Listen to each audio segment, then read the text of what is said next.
ونستعينه ونستغفره ونؤمن به ونتوكل عليه ونعوذ بالله من شرور أنفسنا ومن سيئات أعمالنا من يهده الله فلا مضل له ومن يضلله فلا هادي له ونشهد أن لا إله إلا الله وحده لا شريك له ونشهد أن محمدا عبده ورسوله صلى الله عليه وعلى آله وأصحابه وبارك وسلم تسليما كثيرا كثيرا. أما بعد فأعوذ بالله من الشيطان الرجيم. بسم الله الرحمن الرحيم. قل هذه سبيلي أدعو إلى الله على بصيرة أنا ومن اتبعني وسبحان الله وما أنا من المشركين. وقال تبارك وتعالى فاسألوا أهل الذكر إن كنتم لا تعلمون. وقال رسول الله صلى الله عليه وسلم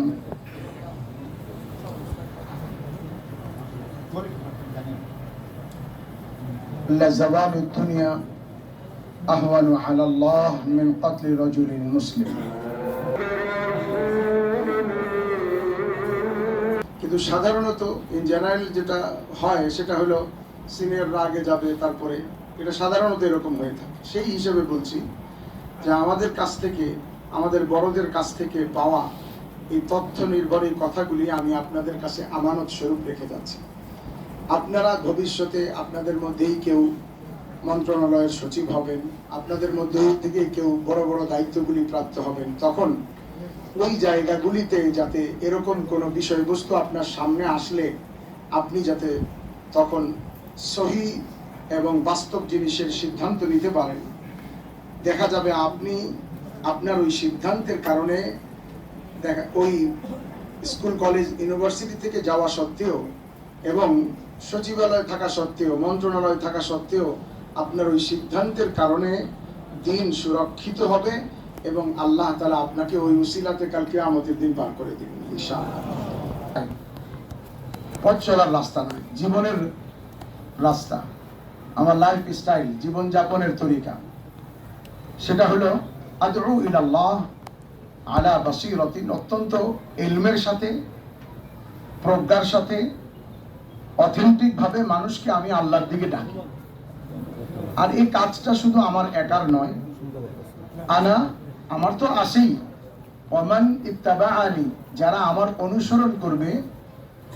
তাফসীরের মধ্যে বলছে আই ওয়ামান আমানা বি, যে আমার উপরে ঈমান রাখে, অর্থাৎ আমি মুহাম্মদকে মুহাম্মদ রাসূলুল্লাহ হিসেবে জানে, তার ওই দায়িত্ব। এখন বলেন তো আমরা আমাদের নবী মুহাম্মদকে আল্লাহর রাসূল হিসেবে মানি কিনা? অবশ্যই মানি। যদি এই কথা মানি তাহলে আমাদের এই বাক্যটার সাথে এটাও মানি যে আমাদের রসুলের মাধ্যমে আমাদের কাছে অর্পিত একটি দায়িত্ব আসে, যে রসুল চলে গেছেন কিন্তু আমাদের কাছে তার দ্বীনকে আমানত স্বরূপ দিয়ে গেছেন, যে আমরা কিয়ামত পর্যন্ত এই দ্বীন প্রতিষ্ঠিত থাকার ব্যাপারে ব্যক্তিগত পরিচয়ে আমি স্টুডেন্ট হই, টিচার হই, মাদ্রাসার শিক্ষক অথবা ছাত্র হই, ব্যবসায়ী কিংবা চাকরিজীবী হই, দেশে কিংবা বিদেশে থাকি, ছোট কিংবা বড় হই, সাদা কিংবা কালো হই, শিক্ষিত কিংবা অশিক্ষিত হই, আমি যেই হই না কেন, আমি মুহাম্মদ সাল্লাল্লাহু আলাইহি ওয়াসাল্লামের উম্মত হিসেবে আমার আপনার উপর একটা দায়িত্ব হলো দিন কিয়ামত পর্যন্ত সমুন্নত রাখার জন্য আমার আপনার জীবনের অর্থ, সময় এবং যোগ্যতা এই দিনের জন্য একটা বিশাল অংশ খরচ হবে। এই কথাটা আমরা মানি তো দিল থেকে? আমরা করতে পারি না পারি, কিন্তু একটু বুঝি যে দায়িত্বটা আমাদের আসে। আপনি আমি কি বলি বলেন যে এখন কোন নবী আসবে? আর কিয়ামত পর্যন্ত কোন নবী আসবে? কোন নবী আসবে না। কিয়ামত পর্যন্ত কোন নবী আসতে পারে এই ধারণা রাখলে এই ঈমান, সে ঈমানের থেকে খারিজ হয়ে যাবে, কোনো সুযোগ নাই। কাদিয়ানীদের সাথে এটাই সমস্যা।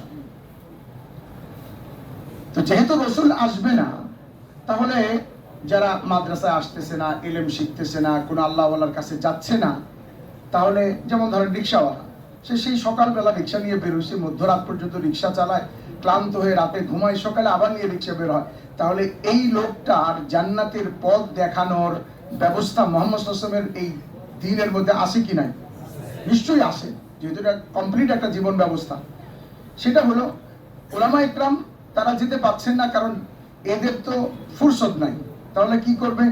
এটার জন্য আল্লাহ তাআলা গত 100 বছর যাবত হযরত মাওলানা ইলিয়াস রহমাতুল্লাহ আলাইহির মাধ্যমে আল্লাহ তাআলা একটা ব্যাপক ব্যবস্থা করছেন। আগে অন্য ব্যবস্থা ছিল অন্য সময়, বিশেষ করে এই লাস্ট 100 বছরে মাওলানা ইলিয়াস রহমাতুল্লাহ আলাইহি ওনার দিলে উম্মতের অনেক ব্যথা ছিল। উম্মতের ব্যথা মানে মানুষকে আল্লাহর পরিচয় দেওয়ার জন্য কি করা যেতে পারে। ব্যথাটা কেমন জানেন? এটা আমরা হাজার বললেও বুঝবো না। একটা উদাহরণ বলা যেতে পারে, ধরেন কোন মা তার বাচ্চাকে খুঁজে পাচ্ছে না, এক মায়ের এক ছেলে, মাত্র 2 বছর। এখন 2 বছরের বাচ্চা হঠাৎ করে মা মাদ্রাসার মাঠে এসে দেখতেছে যে মাদ্রাসার ছাদে একদম রেলিং নাই, ফর এক্সাম্পল রেলিং নাই, ছাদের কিনারে কোনো প্রাচীর নাই, দেয়াল নাই, ও কিনারায় এসে দাঁড়ায় আছে। এই মা নিচ থেকে দেখছে।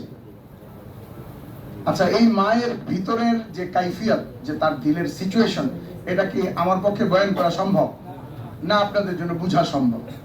তবে কিছুটা অনুধাবন করতে পারি। যাদের বাচ্চা আছে, সে যদি খালি চিন্তা করে যে আমার বাচ্চাটা ওইখানে, তার কলিজার মধ্যে একটা চিপ মারবে, মোচড় দিও। তো একজন মা যখন দেখছে যে বাচ্চাটা ছাদের কিনারায়, তো মা চিন্তা করছে আমি কি এখন এখানে দাঁড়ায় হাত পাতবো না দৌড় দিয়ে ছাদে উঠবো? কারণ ছাদে উঠে তো যেতে যেতে পড়ে যাবে, এতক্ষণে তো থাকবে না। এই অবস্থায় বাংলায় বলে কিং কর্তব্য বিমুখ, মানে এখন বুঝতেছে না যে কি করা যেতে পারে। এই মায়ের দিলের মধ্যে যতটুকু ব্যথা তার সন্তান সম্পর্কে হতে পারে, মাওলানা ইলিয়াস রহমাতুল্লাহ আলাইহিকে এক্সট্রা অর্ডিনারি আল্লাহ তাআলা এই সম্পদটা দিয়েছিলেন যে মানুষের বেদিনী দেখে তার দিলের মধ্যে এরকম কষ্ট হতো, হায় কি করা যায়, হায় কি করা যায়, জাহান্নাম থেকে কিভাবে বাঁচানো যায়। উনি রাতের বেলা বিবাহের পর যখন এই কাজের সূচনা হয়, তখন বারান্দায় পায়চারি করতেছিলেন আর উর্দু কবিতা পড়তেছিলেন, আশআর যাকে বলে কবিতা। किसी की शबे हिजर सोकर कटी है तो किसी की शबे विस्ल रोकर कटी है, अजब है मेरी शब न रोकर कटी है न सोकर कटी है। বন্ধুর বিরহের রাত্র কেউ ঘুমায় কাটাই দিছে, বন্ধু মিলনের রাত কেউ ঘুমায় কাটাই দিছে। আমার এক রাত না আমি কান্না করতে পারছি না ঘুমাইতে পারতেছি অস্থিরতার কারণে। তো ওনার স্ত্রী বই করবেন, এখন রাতের বেলা তো গাস্ট করতে পারবেন না, কাউকে গিয়ে বুঝাইতে পারবেন না, তো রাত্রে একটু ঘুমান, এখন ঘুমায় যান, সকালে দিনের কাজ করবেন। তো স্ত্রীকে বলছেন সো যাও, समझने की कोशिश मत करो, अगर समझ गई तो जागने वाला एक नहीं दो होंगे। শুয়ে পড়ো, তুমি ঘুমায় থাকো, বুঝার চেষ্টা করো না। যদি বুঝে ফেলো তো রাত্র জাগরণকারী একজন নয়, তাহলে আবার দুজন হয়ে যাবে, তোমার পক্ষেও ঘুমানো সম্ভব হবে। কোন ব্যক্তিকে যদি বলা হয় যে আজকে এখন 8:30 8:30 বাজে, আগামীকাল রাত 8:30টায় তোমার মৃত্যু হবে, তোমার নিজের আমল যথেষ্ট আছে, ইবাদত যথেষ্ট আছে, তোমার নিজের জন্য না, তুমি ইসলামের জন্য এই 24 ঘন্টার ভিতরে যতটুকু পরিশ্রম সে করতে পারবে। মৌলানা মঞ্জুর নোমানী সাহেব লিখছেন, মৌলানা ইলিয়াস রহমাতুল্লাহ আলাইহির প্রতিদিনের মেহনত তার চেয়ে অনেক বেশি।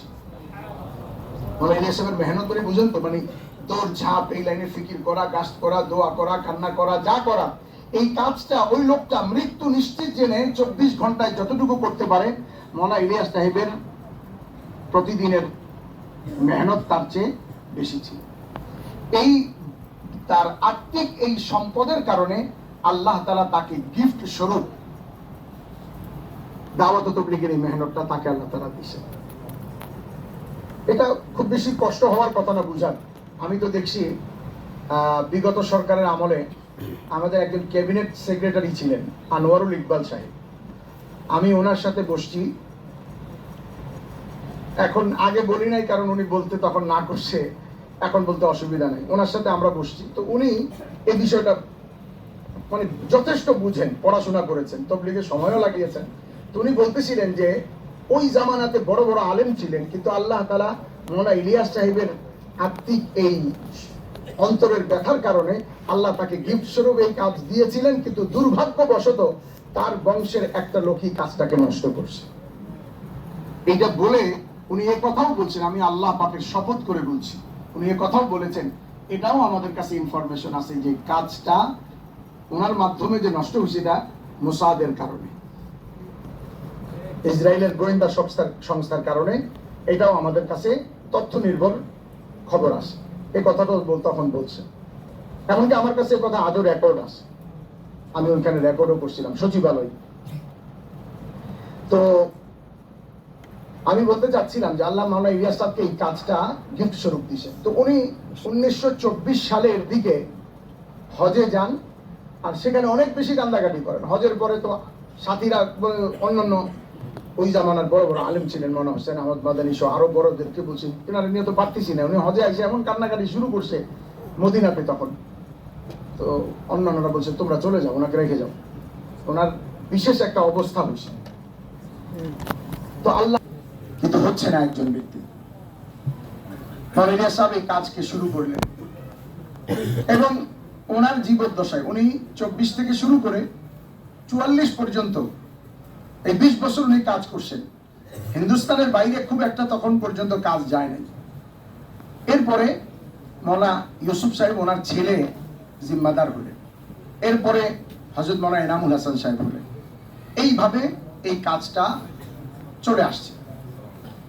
2014-15 পর্যন্ত বাহিরের কেউ কোনোদিন কিছু জানতে পারে নাই যে কেন সমস্যা হলো, সমস্যা কি। আসলে বাইরে কেউ বুঝবে কেন, বাইরে তেমন সমস্যা তবলিগের সাথীরাও বুঝে না। এটা একদম ভিতরকার একটা অবস্থা। সেটা হলো যিনি মাওলানা সাদ সাহেব, যাকে এখন আমার অপর পক্ষের ভাইরা তাকে আমির মানছেন। দেখেন, দুনিয়াবি লাইনে কেউ কোনো দায়িত্ব চায় এবং দায়িত্ব পায়, দায়িত্ব দেয়া হয়, সেখানেও একটা প্রক্রিয়াগতভাবে তাকে দায়িত্ব দেয়া হয়। কেউ দাবি করবে যে আমি এই দায়িত্বের আর সে বসে যাবে, এমনটা আমার মনে হয় দুনিয়ার কোথাও না। কি বলেন, আপনাদের মধ্যে এরকম আছে যে কেউ একটা দায়িত্বর কথা বললো যে আমি এই দায়িত্ব, আমি এই সংগঠনের সভাপতি, তোমরা মানো চাই না মানো, তুই মান ইয়া না মান, মাই তেরা মেহমান। উর্দুতে একটা কথা বলে, তুই মান ইয়া না মান, মাই তেরা মেহমান। তুই মান আসল না মানুষ, আমি তোর মেহমান। এটা কি চলে এখানে? তো যদি এই লাইনে না হয় তাহলে দিনই কাজের মধ্যে কিভাবে সম্ভব? সেখানে তো একটা প্রক্রিয়াই হবে। তো ওই মাওলানা সাদ সাহেবকে যারা আমির মানেন, তার আমি মৌলিকভাবে চিন্তা ভাবনা করে দেখছি তার 3টা কাজের কারণে আজকের এই বিভক্তি। 3টা কাজের মধ্যে 2টা কাজ ছিল আমাদের আভ্যন্তরীণ, দাওয়াত তাবলীগের আভ্যন্তরীণ, সেখানে ওলামা একরামরা কখনো কিছু বলেন নাই। আর একটা কাজ হচ্ছে যেটা শরীয়তে ইসলামী উপরে হস্তক্ষেপ, অনাধিকার চর্চা, পরোক্ষভাবে শরীয়তের মধ্যে ক্ষতি পৌঁছানো। তখন বিশ্বের ওলামা একরাম বলছে না, এইটা তো করতে দেয়া যায় না, কারণ এটার সাথে আমাদের হৃদয়ের সম্পর্ক, এটা আমরা এই ব্যাপারে দায়িত্বপ্রাপ্ত। ওই যে পাকিস্তানে চায়ের প্রচলন খুব বেশি, তারা খুব চা খোর পাকিস্তানে, এটা মানে একদম চায়ের প্রতি খুব সাংঘাতিক। আপনি তাদের তো এক জামাত এক জায়গায় গেছি, তো ওই এলাকা ছিল তবলিগের বিরুদ্ধে, তো ওনাদের গাঠটি ফেলাই দিছে। তো সাথীরা আমির সাহেবকে বলছে, আমির সাহেব ইয়ে তো আমারই গাঠি ফেক দি, আমাদের তো বিছনা ফেলাই দিছে বাইরে। কোই বাত নেই, সবর করো, কোনো অসুবিধা নেই, সবর করো। একটু করে আসছে, ওনাদের চুলা মুলা যা আছে সব বাইরে ফেলাই দিছে। আমির সাহেব ये तो हमारे इज्तिमाई सामान भी बाहर फेंक दिया, कोई बात नहीं, सबर कर लो। তো অসুবিধা নেই, সবর করো। একটু পরে এসে কেটলিতে হাত দিয়া কেটলিটা ফেলাই দিয়েছে চায়ের। আমির সাহেব हमारी केटली फेंक दी, আমাদের চায়ের কেটলি ফেলাই, খোদা কি কসম আপ তো লড়াই ফরজ হয়ে গেছে। বলছে যে যা করছে করছে, এখন তো আল্লাহর কসম জিহাদ ফরজ হয়ে গেছে। তো এটা আমি একটা কৌতুক হিসেবে বলছি। এটা তো ওনাদের আত্মিক সম্পর্ক, যেটা শরীয়তের পক্ষ থেকে না, অভ্যাসের কারণে। কিন্তু আমাদের আত্মার সম্পর্ক, উলামা ইকরামের আত্মার সম্পর্ক শরীয়তের সাথে, এটা খোদা দাদ জিম্মাদারি, দায়িত্বের কারণে। যদি সে কমি করে, কাল কিয়ামতের দিন সে আল্লাহর কাছে জিজ্ঞাসিত হবে। তো একটা বিষয় আইসা তিনি যখন হস্তক্ষেপ করছেন, অনাধিকার চর্চা করছেন, তখন ওলামা ইকরাম বলছেন যে ভাই এটা কিভাবে সম্ভব, এ কথা কিভাবে বলে। এইটার সময় বাহির থেকে আওয়াজ উঠছে, এইটা সবাই টানছে। আমি প্রথম 2টা সংক্ষেপে আপনাকে বলি। তবলিগের এই 3 কারণের মধ্যে প্রথম কারণ ছিল তিনি তবলিগের কাজটা প্রথম দিন থেকে মৌলানা ইলিয়াস সাহেব মশওয়ারা করে কাজ করছেন। তিনি এই মশওয়ারাটাকে মানে পরামর্শকে ভেঙে দিয়েছেন। অথচ আপনারা দেখবেন আপনাদের স্কুল কলেজ ইউনিভার্সিটিতে যে সংগঠন হয় সেটার মধ্যে একটা পরামর্শ আছে। আপনারা হয়তো পরামর্শ বলেন না, শব্দ অন্য অন্য বলতে পারেন, হ্যাঁ, কিন্তু সেটাকে আপনি কাউন্সিল অধিবেশন বলেন অথবা অন্য সেমিনার বলেন, যার নামে নাম দেন, কিন্তু একটা পরামর্শ সভা আছে। পরামর্শ সভা হয়, ছাড়া হয় না। তো তবলিগের এই আজিমুশান কাজ তো ওয়াশাবিরহুম ফিল আমর, কোরআনের এই আয়াতের আলোকে প্রথম দিন থেকে মৌলানা ইলিয়াস সাহেব পরামর্শ মোতাবেক চালাইছে। উনি মৌলানা সাদ সাহেব উনি প্রথম এসে পরামর্শটাকে ভেঙে দিয়েছেন। অর্থাৎ উনি যা বলতেন তাই করতেন, কিন্তু ওনার সিনিয়র যারা আমাদের ওলামারা যারা যে সুরা পক্ষটাকে সাপোর্ট করেন তাদের মধ্যে যারা আছেন তার মধ্যে বড় মৌলানা ইব্রাহিম সাহেব, উনি মৌলানা সাদ সাহেবের সরাসরি শিক্ষক। ওনারাও পর্যন্ত চুপ হয়ে গেছেন যে কি বলবো, আর পরামর্শ মানে না, মানুষ জানবে, মানুষ কি বলবে। সেখান থেকে সে পরামর্শ বহির্ভূত কাজ শুরু করে দিয়েছে। তবলিগের ভিতরে এটা গুঞ্জন চলতেছিল। দ্বিতীয় কাজ করলো যে মৌলানা ইলিয়াস সাহেব থেকে শুরু করে আজ পর্যন্ত যে তবলিগের দায়িত্বপ্রাপ্ত ব্যক্তিদের ইতিহাস, এটা 1 মিনিটে আমি বলি আপনাদেরকে, 1 মিনিটে আপনি ঘড়ি ধরে দেখতে পারবেন। 1 মিনিটে 44 সাল থেকে 24 থেকে 44 মৌলানা ইলিয়াস সাহেব আমির ছিলেন। 44 সালে উনি মারা যাওয়ার কিছুদিন পূর্বে 6 জন ব্যক্তির নাম 3 জন ব্যক্তিকে দিলেন। 3 জন দায়িত্বপ্রাপ্ত বড় বুজুর্গ, মৌলানা জাকারিয়া, মুফতি মুজাফফর হোসাইন আর শাহ আব্দুল কাদের রায়পুরীকে 6টা নাম দিলেন যে এদের মধ্য থেকে কোনো একজনকে আপনি আমির বানাই দিলে আমি তাকে মেনে নেব যে আমার পরে আমি। একজনকে বানানো হলো, ওনার ছেলে মৌলানা ইউসুফ সাহেবকে। ইউসুফ সাহেব 44-এ আমির হলেন বা 45-এ, 65-তে উনি মারা গেলেন। 65-তে ওই 3 বুজুর্গ এখনো জীবিত, 5 নাম এখনো আছে, বাকি 5 জন। ওনারা বাকি 5 জন থেকে আরেকজনকে বানালেন, মৌলানা এনামুল হাসান। মৌলানা এনামুল হাসান 65 থেকে 95, 65 থেকে 95, 30 বছর জিম্মাদার ছিলেন। 95-এ উনি যখন মারা যান সেদিন আমি নিজামুদ্দিনে উপস্থিত ছিলাম, ওনার শেষ মশওয়ারাতেও ছিলাম। উনি যেদিন মারা যান, মারা যাওয়ার আগে 10 জনের একটা জামাত বানায় যান। ওই জামাতের মধ্যে মৌলানা সাদ সাহেব ছিলেন সর্বকনিষ্ঠ। বয়োজ্যেষ্ঠরা একে একে পালাক্রমে ইন্তেকাল হচ্ছিল ওনাদের। উনি এই জামাতটাকে আর না বাড়ায়, পরিপূর্ণ না করে এক ধরনের ওয়েট অ্যান্ড সি, অপেক্ষা করতে লাগলেন। এবং যখন 2014 সালে ওনার অপর সুরা মৌলানা জুবাইরুল হাসান মারা গেলেন, উনি 2014 সালে নিজেকে আমির বলে দাবি করলেন। এটা দাবি হলো, পরামর্শ হয়নি, এটা ওনাদের দাবি। আমি গতকালকে সাংবাদিক সম্মেলনেও বলছি, ওরা বলে তথাকথিত একটা মশওয়ারা, মেকিং মশওয়ারা, মানে সব বানানো গোছানো ছিল। যে বলে না, আপনি তরকারি দিব, খাবেন না, না আপনি দিব, খাবেন না, মানে কে খুশি খাইব না, আপনি জিগেছেন, আপনি জিগান নাই, আপনি তো দিবেন না, দিবেন না, এরকম মেকিং একটা মশওয়ারা করে ওনাকে আমির বানিয়েছে। যদি সেটাকে মশওয়ারা ধরেও নেই তাও সমস্যা। তারপরে এই মেকিং মশওয়ারাটা হচ্ছে 2017 সালে, কিন্তু উনি যে দাবি করছেন আমি আমির, এটা হলো 2015 সালে, ইউটিউবে আছে। তাহলে আমি গতকালকে সাংবাদিক সম্মেলনে বলছি, এটা তো এরকম হলো যেমন বিয়ে হয়েছে 17 সালে, বাচ্চা হয়ে গেছে 15 সালে, এটা তো এরকম হলো। তো উনি এই সুরাকে উপেক্ষা করে একক আমিরের দাবি করলেন। এটা তবলিগের সাথীরা বলছে আচ্ছা থাক, আমাদের মধ্যেই। ওলামা ইকরাম বলছে ভাই আমি জানি না, এটা তোমাদের ব্যাপার। বিশ্বের কোন ওলামা ইকরাম, তো উসমানী সাহেব সহ দেওবন্দ সহ কেউ কিছু বলতে যান নাই। তখনই ওলামা ইকরাম কিছু কিছু কথা বলছেন, ভাই এটা তবলিগ ওয়ালাদের আপোষের বিষয়, দোনো জামাতি হক, এটা তখন বলছেন। ওই সমস্ত কথাগুলি এরা এখন চালাই দিচ্ছে তাদের বলে। আসলে এই কথা এখনকার না, স্থানকাল পাত্রভেদে কথার তর্জমা আলাদা। এই কথা আজকের নয়, বহু আগের। তো যাই হোক, এই 2টা কথার সময় ওলামা ইকরাম কিছু বলেন নাই। 3 নম্বর কথা যেটা প্রকাশ পেল সেটা হলো উনি এমন কিছু বক্তব্য দিতে লাগলেন যে বক্তব্যগুলি সম্পূর্ণরূপে শরীয়তের সাথে সাংঘর্ষিক, কোরআন হাদিসের সাথে সম্পূর্ণ সাংঘর্ষিক। কোরআন হাদিসের নস বলা হয়, যেটা স্পষ্ট শব্দ থেকে প্রমাণিত, ওই শব্দের সাথেও সাংঘর্ষিক। আর এটাকে সমর্থন করলে ইমানের স্ট্রাকচার ভেঙে যাবে, ইমানের স্ট্রাকচার ঠিক থাকবে না। এই জন্য ওলামা ইকরাম বলছে ভাই এই কথা তো সমর্থন করা যায় না। অপর পক্ষের লোকেরা চিন্তা করছে ওনাকে বাঁচানো দরকার। 1 নম্বর বলছে যে কাটিং, ওনার বয়ানের একটা কাট পিস বলা হয়েছে। যখন পুরো বয়ান শোনানো হয় তখন বলে যে এই কথা তো কিতাবে আছে, এই কথা তো অমুক কিতাবের অমুক জায়গায় আছে। তখন আমাদের সাধারণ সাথীরা, তবলিগের মধ্যে বলেন আলেম বেশি না সাধারণ সাথী বেশি? সাধারণ সাথী বেশি। তারা বিভ্রান্ত হয়, তার কারণ তার এগেনিস্টের জবাব, তার এগেনিস্টে যে কথা, এটা তো তার কাছে, ইলমটা তো তার কাছে নাই। সেও চিন্তা করে ও তাই তো। যেমন তারা বলে এইটাতে যে এই কথা তো অমুক কিতাবের অমুক লাইনে আছে, তখন আম মানুষরা চিন্তা করে ও দেখছো আমাকে বোকা বানাইছে ওলামারা, তাহলে তো কিতাবে আছে। আসলে কিতাবে থাকলেই কইতে হবো, কি বলেন? আমি কাউকে আপনাদের দোষারোপ করছি না, আপনারা ইনশাআল্লাহ এরকম এমনটি করেন না বা করবেন না ইনশাআল্লাহ। দাঁড়িয়ে প্রস্রাব করা এটা শরীয়তের মধ্যে মাকরুহে তাহরিমি। হ্যাঁ, এটা কখনো প্রয়োজনে সেটা ভিন্ন কথা, অভ্যাসগতভাবে এটা মাকরুহে তাহরিমি। কিন্তু এখন যদি আমি বলি জায়গায় জায়গায় এলান করি আর বুখারী শরীফে একটা হাদিস আছে, বুখারী শরীফে হাদিস আছে, কিতাবে দেখাইতে পারবো, তো এটা কি শরীয়তের সপক্ষে কাজ করলাম না বিপক্ষে কাজ করলাম? বিপক্ষে। ইমাম আবু হানিফা রাহমাতুল্লাহ আলাইহি বলছেন ব্যবহারিত পানি না পা, একটা আলোচনায় বলছেন, মাদ্রাসায় পড়াইতে গিয়ে আলোচনা হয়, কিন্তু এটা মানুষকে বলার জন্য না, এটা একটা আলোচনার মধ্যে আসছে। ডিসিশন হলো এই পানিটা না পাক না, তবে এই পানি দিয়ে অজু করলে অজু হবে না, এটাকে শরীয়তের পরিভাষায় মাই মুস্তামাল বলে। এখন এই কথাটা মসজিদে গিয়ে বলা, এটা কি আমি ভালো কাজ করলাম না ফিতনা লাগাইলাম?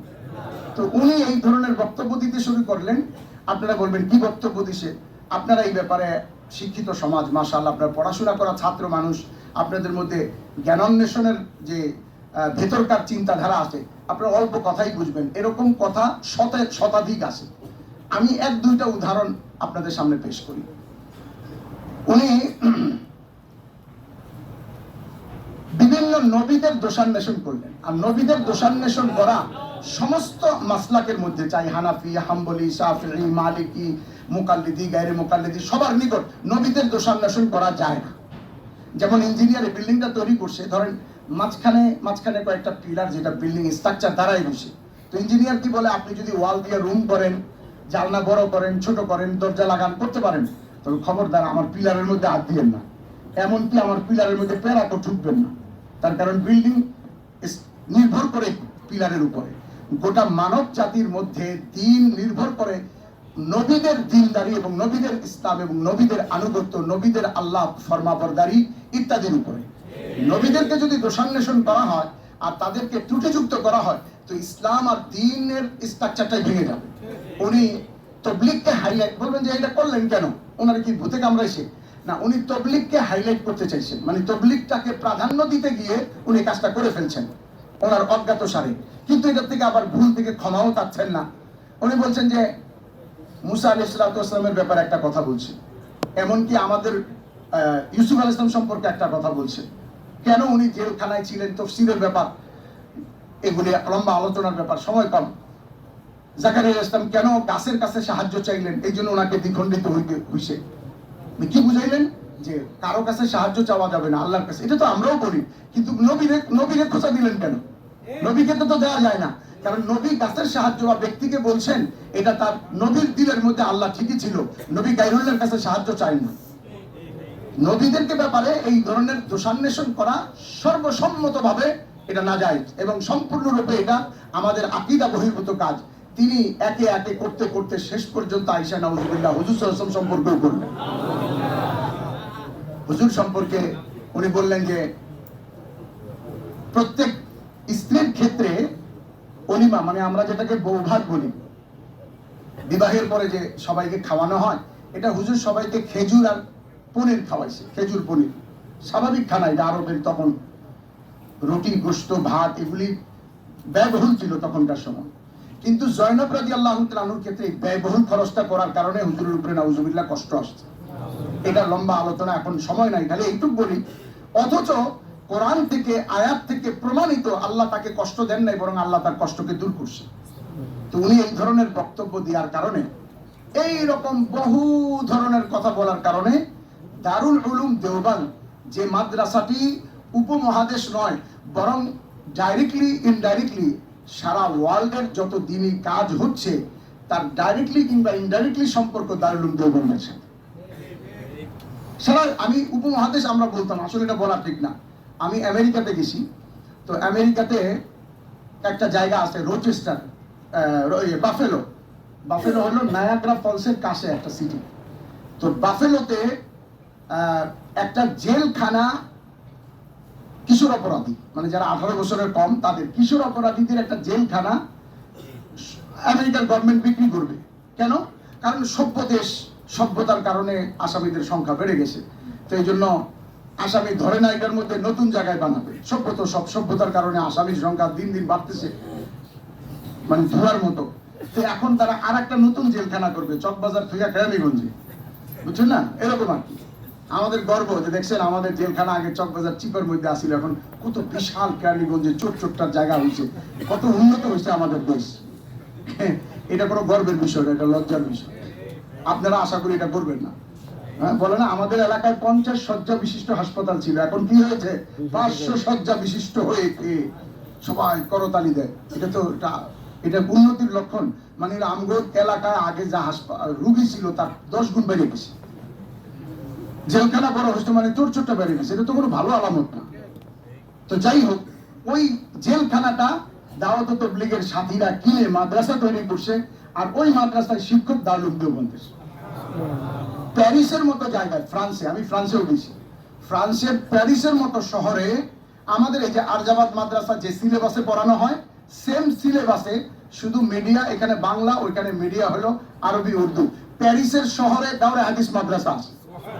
আইফেল টাওয়ার যা নিচে, ওই দেশের বিভিন্ন অর্গানাইজেশন সারা ওয়ার্ল্ড থেকে মেয়েদের গায়ের থেকে কাপড় খোলার আর উলঙ্গ করার প্রসাধনী সামগ্রী তৈরি করে, ওই আইফেল টাওয়ারের নিচে আল্লাহ তাআলা এই তাবলীগের মেহনতের বরকতে দাওরা হাদিস মাদ্রাসা কায়েম করছে। কিন্তু যদি আমরা এই প্রশ্রয়টা তাকে দিয়ে ফেলি যে তিনি এই ভুলগুলি করতে থাকবেন, তাহলে আজকে যে আইফেল টাওয়ারের নিচে মাদ্রাসা হয়েছে, আগামীকাল সে আইফেল টাওয়ারের নিচে আবার ইসলাম ধ্বংস করার জন্য এর চেয়েও জঘন্য। তার কারণ আমরা কি বলি, ভিতরের দুশ্মনকে আস্তিনের সাপ বলি। বাইরের দুশ্মনকে চেনা যায়, কিন্তু ভিতরে দুশ্মন থাকলে এটা বড় ক্ষতি করে ফেলে। তো এই জন্য যদি আমরা আজকে রুখে না দাঁড়াই, আগামী দিনে এদের দ্বারা ইসলামের সবচেয়ে বেশি ক্ষতি হবে। উলামা ইকরাম এই কথাগুলি সুস্পষ্ট আকারে ভাইদেরকে বুঝাইতে চেষ্টা করছেন। কাদেরকে? যারা মাওলানা সাদ সাহেবকে আমির হিসেবে মানেন, তাকে কিন্তু বলছেন দেখেন, আপনাদেরকে আমরা এই কথা বলি না যে তাকে ভালোবাসবেন না, তাকে ঘৃণা করেন, গালি দেন, এটা আমাদের কাম্য নয়। আপনারা কি দিবেন? গালি আর কি বকবেন? আমরাও তো দুঃসাহস করি না। আমরা উলামা ইকরাম কখনো শুনবেন না তাকে সাদের নাম তুলে কোনো গালি দিছি না, আমি শুনবেন না। কেউ যদি ইমোশনাল হয়ে কিছু বলে, আমি মনে করি সেটা বিচ্ছিন্ন ঘটনা, আমাদের ওরা এখনো সম্মানের সাথে বলে। আমি তো মোল্লা সাদ সাহেবের একটা বক্তব্য কি ধরছি এই ব্যাপারে, প্রমাণ, অথেন্টিক দলিল হিসেবে। উনি বলছিলেন একবার, আমরা জোরে গেছি ইন্ডিয়াতে, উনি নিজে বলছেন, আমি সরাসরি শুনছি। উনি বলছেন দেখো, अगर कोई आलिम गलती करता है तो उसको गलत छपी हुई कुरान की तरह देखो। কোনো আলেম যদি ভুল করে, তাকে ভুল ছাপা কোরআনের মতো মনে করো। আচ্ছা, তাহলে ভুল ছাপা কোরআনের কি অর্থ?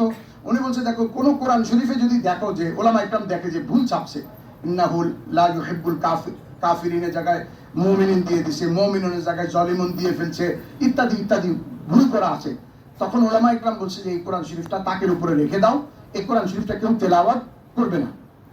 কেন? এটা অর্থ নেগেটিভ পজিটিভ সম্পূর্ণ বৈপরীত্য অর্থ বহন করে, আর এটা ইমানের জন্য একটা আশঙ্কা জিনিস।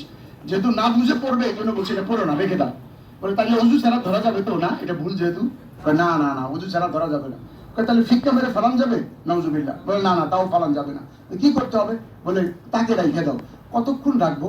বলে এটা রেখে দাও যতক্ষণ পর্যন্ত না কোনো আলিম হাফিজ এটা কারেকশন করে, তাসিহ করে। সে যদি ঠিক করে বলে যে হ্যাঁ এটা ঠিক করে ফেলছি, কোথাও আর কোনো ত্রুটি নাই, তখন এটাকে তেলাওয়াত করা যাবে। মৌলানা সাদ সাহেব বলছেন কোনো আলিম ত্রুটি করলে তোমরা তাকে গালিও দিবে না, তার কথাও মানবে না। এটা মৌলানা সাদ সাহেবের বক্তব্য। কোনো আলিম ত্রুটি করলে তাকে গালিও দিবে না, খারাপ ব্যবহারও করবে না, কিন্তু তার অনুসরণও করা যাবে না। তার কারণ ওই যে ভুল কোরআন শরীফ যেমন করা যায় না, ভুল বলা আলেমকে অনুসরণ করা যায় না। আমরা বলি যে সবকিছু রেখে মৌলানা সাদ সাহেবের দলিল অনুসারে, তার দেয়া বয়ান অনুসারেই তাকে মানা যায় না। তিনি নিষেধ করছেন যে আমাকে মেনো না।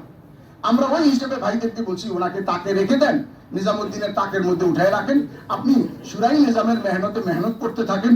যেদিন ওলামা ইকরাম মুফতি তকি উসমানী সাহেব দেওবন্দ যখন ওনাকে তাসিহ করে দিবে, উনি তাদের সাথে আপোষ করে নেবেন, ভুল ত্রুটি উনি শুধরে নেবেন, ক্ষমা চেয়ে নেবেন, আর ওনার উপরে তাদের আস্থা হবে, ওই দিন আমরা আবার তেলাওয়াত করবো, তাকে মানবো।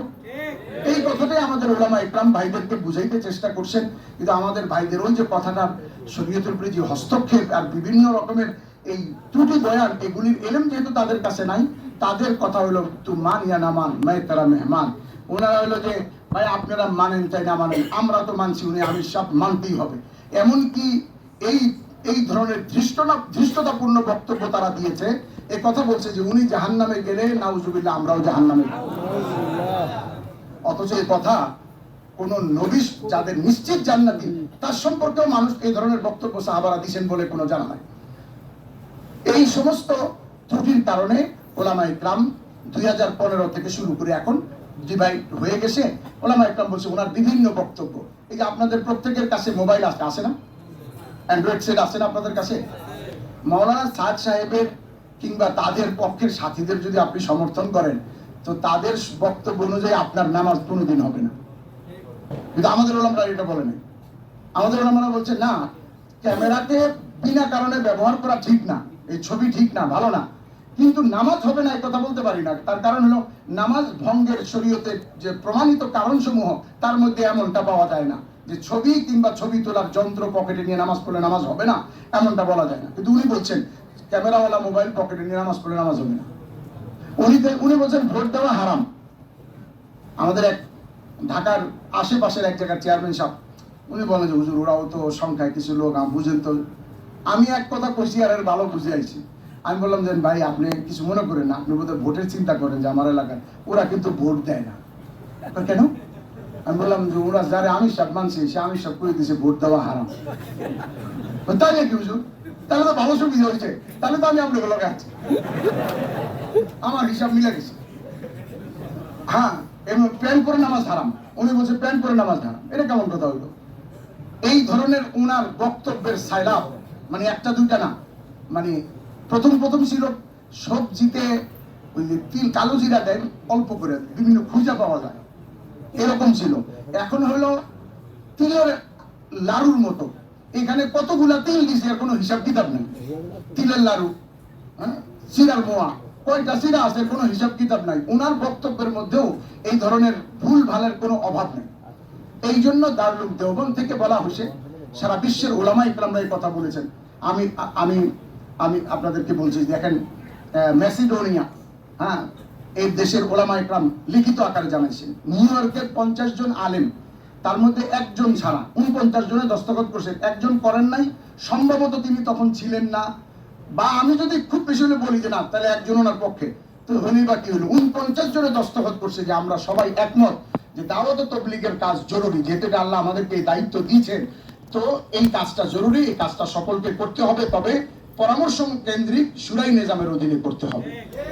মাওলানা সাদ সাহেবের অধীনে বা যাকে ভালোবেসে আমির মেনে যারা কাজ করেন তারা তাকে আমির মেনে ততটা ভুল তো করছেনই, কিন্তু সর্বশেষ তারা যে কাজটা করছেন এটা আপনারা অনলাইনে দেখেছেন বা শুনেছেন, জেনেছেন যে সর্বশেষ তারা 2018 সালের 1 ডিসেম্বর আমাদের সাথীদেরকে অনেক মারধর করছে, যাদের ঠিকানা, নাম, মোবাইল নাম্বার এবং তাদের ছবি ইত্যাদি সব আমাদের কাছে সংরক্ষিত আছে। আপনাদের মিরপুরে অনেক আছে, এইখানেও অনেক আছে।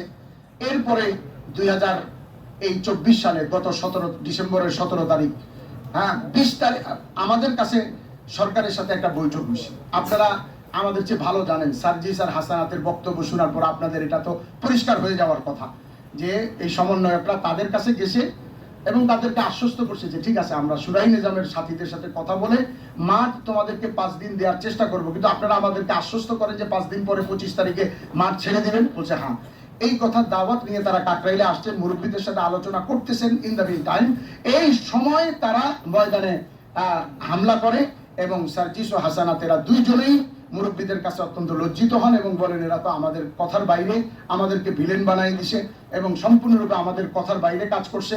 আর শুধু করছে তারা, তারা একটা তবলিগের সাথী, এখন যেমন আমাদের সাথীরাই মাইল খাইছে, কষ্ট হয়েছে। আমি তো এই কথা বলি, আমাদের যেই সাথীকে হত্যা করছে তারে যদি জীবন দেওয়া হয় আর তারে যদি ছেড়ে দেওয়া হয়, তাদের মধ্যে যে প্রতিশোধ নাও, সেও আমার মনে হয় 2টা থাপ্পড় দেওয়ার পরে 3য় থাপ্পড় দিতে পারবে না। ভাই একটা মানুষকে কিভাবে মারে এইভাবে? তারা কত বড় জঘন্য হতে পারে যে একটা মানুষের পেট দিয়ে ছুরি মেরে পিছন দিয়ে বের করছে, ভুঁড়ি বাইর করে ফেলছে। একটা মাদ্রাসার ছেলেকে এখন আপনারা যেতে পারেন, ঢাকা মেডিকেলে আছে, আল আমিন বাড়ি, আলামিন কুমিল্লা বাড়ি সম্ভবত, কুড়াল দিয়ে যে আঘাত করছে, ডাক্তার বলছে তার বাঁচার সম্ভাবনা 10%, 90% সম্ভাবনা নাই। একটা অল্প বয়সের ছেলে, শ্বশ্রুও নাই তার, এই কুড়াল, চাপাতি কুড়াল দিয়ে তাকে মাথায়, চাইনিজ কুড়াল দিয়ে তার মাথায় আঘাত করছে। এটা কিভাবে সম্ভব? এটা কিভাবে হতে পারে? সরকার, এরপরে আমি আপনাদের স্পষ্ট বলি, আমি নাম নিয়েই বলি, আমি আইজিপি সাহেবের কাছে একটা বৈঠকে আমরা বলছি, ওইখানে তার সামনে আমরা এই কথাটা উত্থাপন করতে গেছি, স্যার এটা সব জায়গায় বলা হচ্ছে দুই পক্ষের সংঘর্ষ, ব্যাপারটা এরকম নয়, শব্দটাই বলা উচিত না, দুই পক্ষের সংঘর্ষ নয়, এক পক্ষ ঘুমন্ত সাথীদের উপরে অপর পক্ষের অতর্কিত হামলা। এই কথা বলার পরে আইজিপি স্যার, ওনার নাম সম্ভবত আমি যেটা দেখছি বাহার, তো বাহার স্যার উনি স্পষ্ট এই কথা বলছেন যে দেখেন হুজুর, আর এই কথাটা বলেন না, তার কারণ হলো যে কারা মারছে, কাদেরকে মারছে, এটা আর জাতির কাছে এটা আর অস্পষ্ট নয়, এটা সবার কাছে স্পষ্ট। এবং এই কথাও বলছেন যে শুনেন, সব জিনিসের তদন্ত লাগে না, এটার কোনো তদন্ত লাগবে না যে কারা মারছে, কাদেরকে মারছে। তো সর্বশেষ তাদের এই পৈশাচিক বর্বরচিত হত্যাযজ্ঞের পরে আমাদের সুরাই নিজামের সাথীরা বলছে যে ভাই, তোমরা অন্তত পক্ষে কাকরাইলার টঙ্গীর মাঠে আইসো না, অন্তত পক্ষে কাকরাইল এবং টঙ্গীর মাঠে তোমরা আইসো না। এরপরে তোমরা, ওলামারা দাবি করছে সারা বিশ্বে যেখানে চাও সেখানে করো। মাদ্রাসার ছাত্র ভাই যদি কেউ ভিতরে থাকো, তাহলে বের হয়ে অন্যদেরকে একটু জায়গা করে দাও। আমাদের এলাকার সাথী ভাই যারা আছেন, ওনারাও ছাত্রদেরকে একটু জায়গা করে দেন যারা আছেন। এরা দুনিয়াবি লাইনে বিভিন্ন অফিস আদালতে দৌড়ঝাঁপ করতে চান না। আল্লাহওয়ালা মৌলানা জুবাইর সাহেব, রবিউল হক সাহেব সহ এরা আহলুল্লাহ এই সমস্ত ব্যাপার থেকে খুবই দূরে থাকতে চেষ্টা করতেন। কিন্তু ওনাদের পক্ষ থেকে আমরা মাদ্রাসা এবং আহলে ইলম উলামা ইকরাম চিন্তা করলেন, দাওয়াত ও তাবলীগের কাজটা ওই যে আয়াত তেলাওয়াত করেছিলেন, এই আয়াতের নিমিত্তে যদি আপনাদের হয়, তাহলে আয়াতের মধ্যে কি উলামা ইকরাম নাই? এবং উলামা ইকরাম দাওয়াতের কাজ করছেন। এটাও সমস্যার মধ্যে একটা, যে তারা মাদ্রাসায় পড়াটাকে দাওয়াতের কাজ মনে করেন। তারা মনে করে যে এই নকশায় চিল্লা তিন চিল্লা ছাড়া আর কোনো কাজ দাওয়াতের কাজ না। অথচ এটা একটা ভ্রান্ত ধারণা। তার কারণ এই কাজ 1924 থেকে, তাহলে তার মানে কি আর আগে দাওয়াতের কাজ ছিল না? ছিল। হ্যাঁ, তবে এটা ঠিক যে ব্যাপকভাবে মানুষের কাছে দিন পৌঁছানোর তাবলীগের মেহনতটা একটা মানে কি বলে, অনন্য উপায়, সুন্দর ব্যবস্থাপনা। কিন্তু তাই বলে মাদ্রাসার খেদমত, খানকার খেদমত, এটাও দাওয়াতের খেদমত, তারা এটা মানতে রাজি না। এই জন্য তারা বলে যে উলামা ইকরাম কেন কথা বলবে, উলামা ইকরাম কেন কথা বলবে না? দিন, ধর্ম, শরীয়ত, মাসাইল, এটা তো ওলামাদের কাছেই। আচ্ছা আপনারাই বলেন, আপনারা ছাত্রদের মধ্যে অনেকে আছেন যারা 3 দিনের জামাতে গেছেন বা চিল্লা দিয়েছেন বা তবলিগে কিছু সময় লাগাইছেন, এরকম কারা আছেন দেখি একটু হাত উঠান। মাশাআল্লাহ, বেশিরভাগই আলহামদুলিল্লাহ, ঠিক আছে। এখন আপনারা বলেন, আপনারা এই তবলিগে সময় লাগানোর কারণে বিয়ের দিন বিয়ে পড়ানোর জন্য কি আপনারা কোনো আলেম বাদ দিয়ে কোনো পুরান সাথীর কাছে গেছেন যে ভাই আমার বিয়েটা পড়াই দেন? আচ্ছা, আপনারা অনেকে করবেন বিয়ে করেই নেই, হুজুর কি করেন তো আগে। আচ্ছা, আল্লাহ আপনাদের ভালো জায়গায় বিয়ে করার আমি দোয়া করি। ঠিক আছে। দ্বিতীয় কথা হলো, আচ্ছা আপনাদের মধ্যে মাসলার তো দরকার পড়ে, আপনি আত্মাহিয়াতু পড়ে ইমাম সাহেবের পিছনে দুরূদ শরীফ পড়ে ফেলছেন। এখন ইমাম সাহেব 4 রাকাত নামাজ পুরা করার পরে আপনি কখনো, মানে আমি একটা এক্সাম্পল দিচ্ছি, হুজুর আমার নামাজের পরে আত্মাহিয়াতুর পরে আপনি যখন দাঁড়াইছেন, আমি না দুরূদ শরীফ পড়ে ফেলছিলাম। আপনার এই মাসলা কি ইমাম সাহেবকে জিজ্ঞেস করেন না মহল্লার আমির সাহেবকে জিজ্ঞেস করেন? কেন ইমাম সাহেবকে কেন জিজ্ঞেস করেন? তাহলে তবলিগে গেলে ওনারা জিজ্ঞেস করা যায় না? না, যে তবলিগ করছে তারা জিজ্ঞেস করা যায় না? যে আলেম না কিন্তু তবলিগ করে, এই সব মাসলা জিজ্ঞেস করা যাবে? কারণ উনি জানেন না তো কেমনে জিজ্ঞেস করবেন? উনি আজকে 40 বছর যাবত, 40 বছরে 4 মাস লাগাইছে, 40টা চিল্লা দিছে, এখন পর্যন্ত নামাজের ইমামতি করতে রাজি হয় না। তবে যদি বিপদে পড়ে রাজি হয়, তাহলে আসর আর জোহর এই 2 ওয়াক্তে রাজি হয়, মাগরিব এশা ফজরে রাজি না। কেন? সমস্যা আছে, এটা বলা যাবে না, এটা আপনারা বুঝাবেন। তো ওনার কাছে আপনি মাসলা কি জিজ্ঞেস করবেন? তো যেমন আপনি তবলিগের সময় লাগানোর পরেও শরীয়তের বিষয় যে কোনো মাসআলা ইমাম সাহেবকে, আলেমকে জিজ্ঞাসা করেন, তাহলে তবলিগের মেহনতটা ভুল পথে চলে গেলে নামাজের ক্ষুদ্র মাসলা যদি আলেম বলে, তো এত বিশাল মাসআলা যেটা ইমান আর গায়রে ইমান, হক আর বাতিলের মাসলা, এটা কি কোনো জেনারেল শিক্ষিত লোক বলতে পারবে? এটা তো আলেমরাই বলবে। তো আলেমদের বলার অর্থ তো এই না যে সে এখানে পদ্মারি করতে আসছে, মাতবরি করতে আসছে, বিলকুল না। ওনাদের সময়ই নাই, ওনার তো আজ পর্যন্ত 3 দিনে নেওয়া যায় না, কারণ মাদ্রাসার পরীক্ষা, পড়ানো, ঈদ তাকরাত, উস্তাদদের সামলানো, ওনাদের তো সময়ই নাই। উনি এটার মধ্যে কেন যাবেন? তাহলে বলছেন কেন? বলছেন ওনার দায়িত্ব, না বললে কাল কিয়ামতের দিন আল্লাহর কাছে তিনি জবাবদিহি করতে হবে। এই জন্য আপনাদের কাছে আমি একটা আবেদন রাখি, আমার এই ক্ষুদ্র আলোচনা থেকে তেমন কিছু আপনি না পেলেও এই পর্যন্ত অনেকখানি জেনেছেন। আমি সর্বশেষ একটা আয়াত, একটা হাদিস বলি। আল্লাহ তাআলা কোরআনে বলছেন, ফাসআলু আহলা যিকর ইন কুনতুম লা তা'লামুন, যে বিষয় তুমি জ্ঞান রাখো না, যে জানে তার কাছে জিজ্ঞাসা করে নাও। যেমনটা আমরা চিকিৎসার ক্ষেত্রে অসুস্থ হলে ডাক্তারকে জিজ্ঞাসা করি, বাড়ি তৈরির ক্ষেত্রে, নির্মাণের ক্ষেত্রে ইঞ্জিনিয়ারকে জিজ্ঞাসা করি, ঠিক তেমনি ভাবে আমরা শরীয়তের মাসলা মাসাইল, হক বাতিল, জায়েজ না জায়েজের ব্যাপারে আলেমকে জিজ্ঞাসা করব, এ ব্যাপারেও আলেমকে জিজ্ঞাসা করে চলবো ইনশাআল্লাহ। আরেকটা বিষয়, একটা হাদিসের মধ্যে আল্লাহ রাসূল ইরশাদ ফরমান, মিশকাত শরীফে আছে, লা ইজতামিউ উম্মতি আলা দালালা আই ফুকাহা উম্মতি উলামা উম্মতি, আমার উম্মতের উলামা ফুকাহা কখনো গোমরা বা ভ্রষ্ট বিষয়ে একমত হতে পারবে না। আপনি দেখেন উলামারা যে কোনো বিষয়ে দালাইলের ভিত্তিতেই একমত হতে পারেন না। এই এলাকার লোকজন যদি এটাকে জায়েজ বলে, অন্য এলাকা বলছে এই আয়াতের ভিত্তিতে আমাদের নিকট এটা না জায়েজ। এই তো মত পার্থক্য থাকে। কিন্তু একদম আমেরিকা থেকে শুরু করে ফিজি আইল্যান্ড পর্যন্ত, আমি ফিজি আইল্যান্ডে যে আসছি গত বছর, ফিজি আইল্যান্ডে 2 মাস ছিলাম। অস্ট্রেলিয়া থেকে 3000 কিলোমিটার প্যাসিফিক ওশানের ভিতরে, সর্বশেষ যেখান থেকে সূর্য ওঠে তিবিয়ানে। তো ওই ফিজি আইল্যান্ড থেকে শুরু করে আমেরিকা পর্যন্ত সারা বিশ্বের ওলামা ইকরাম এই ব্যাপারে একমত হয়েছেন যে তাবলীগের মেহনতটা ভালো করতে হবে, করা উচিত, করার দ্বারা ফায়দা। তবে এই বিভক্তি ও বিভাজনের সময় যেই জামাতটা পরামর্শ ও আহলে ইলম ওলামাদের সাথে আছে, ওই জামাতের সাথে মিলে করতে হবে। এ ব্যাপারে সবাই একমত হয়েছে। আমাদের ভাইরা এই ব্যাপারে একটা কথা আপনাদের বলতে পারে, তখন আপনি বিভ্রান্ত না হন। তারা বলবে যে ভাই আমাদের সাথে তো আলেম আছে, তাহলে একমত হইল কোথায়? শুনেন, একমত হওয়ার জন্য সারা বিশ্বের সব আলেম একমত হইতে হবে এটা কোনো জরুরি না। কার একমত হইতে হবে আমি আরো স্পষ্ট করে দিই। যে সমস্ত আলেম হওয়ার জন্য সার্টিফিকেট দিতে হয়, আলেম প্রমাণ করার জন্য সার্টিফিকেটের প্রয়োজন হয়, তাদের মতো পার্থক্য কিছু যায় আসে না। এটা একটা চিনার উপায়, আপনি সহজ বলছি আপনাদেরকে। আর যে আলেম হওয়ার জন্য কোনো সার্টিফিকেটের প্রয়োজন হয় না, সারা বিশ্ব তাকে আলেম মেনে নিচ্ছে, তাদের একমত হওয়া না হওয়ার উপরেই ঐক্যমত পোষণ করাকেই ইজমা বলে, এবং তাদের একমত হওয়াটাই শরীয়তের দলিল। এই ধরনের যত আলেম সারা বিশ্বে আছে, তারা সবাই এক প্ল্যাটফর্মে আসে। আর তাদের সাথেও যে আলেম আছে, সে আলেমটা হলো সংখ্যায় খুব নগণ্য, এবং সে যদি বলে যে আমি আলেম, একজন আছে আলেম, আসামিও সে টঙ্গীর ময়দানের হামলার, তার নাম আব্দুল্লাহ মনসুর। তো তা তালাশ করতে যাওয়া হয়েছে যে কি আলেম, পত্রিকা আলেম হলো, কিছু পত্রিকা সাপ বাইরে গেছে। পরে দেখা যায় যে দাওরা পড়ার কোনো সনদি পাওয়া যাচ্ছে না, মিলেই না। সে যা বলছে তাতে, ধরেন এই স্কুলের ঠিকানা দিচ্ছে যেখানে আমি ক্লাস 6-এ পড়ছি, পরের বছরের ঠিকানা দিচ্ছে আমি স্কুলে পড়ছি, ওখানে ক্লাস 9-এ পড়ছি, 7-এ গেল কই, এরকম অবস্থা হয়েছে তার। এবং সে এই টঙ্গীর মামলার 28 জন হামলার আসামির মধ্যে একজন। তো এইরকম লোক কিছু যদি থাকে, এটাকে এই ইজমাকে নষ্ট করে না। চিনি একজনের মা তার সন্তানকে জিজ্ঞেস করছে, চা বানাইছি বাবা, চিনি আছে তো ঘরে? জি আম্মু, চিনি আছে। তো চা বানানো শেষ করছে, বলে আম্মু চিনির ডিব্বাটা আপনি নিয়ে আসো তো, ডিব্বাটা। তো আনছে, বয়মটা আনছে, তো বয়ম একদম খালি। তো মা বলতেছে, কিরে তুই না বলি চিনি আসছে, চিনি তো নাই। আমার চিনি নাই কে বলছে? ডাকনা খুললা কয় দেয়, যে চিনি আছে, ডাকনার মধ্যে লাগে রয়েছে কয়টা চিনি, এটা দেয়, এই যে আমার চিনি আছে। তো মা যদি হাতের কাছে তখন কিছু থাকে, ওইটা দিয়ে বাড়ি দিব, বদমাস, এটাতে চিনি থাকা বলে? আমার চিনি কোনটারে কয়, যেটা দিয়া চা হয় ওইটারে চিনি কয়।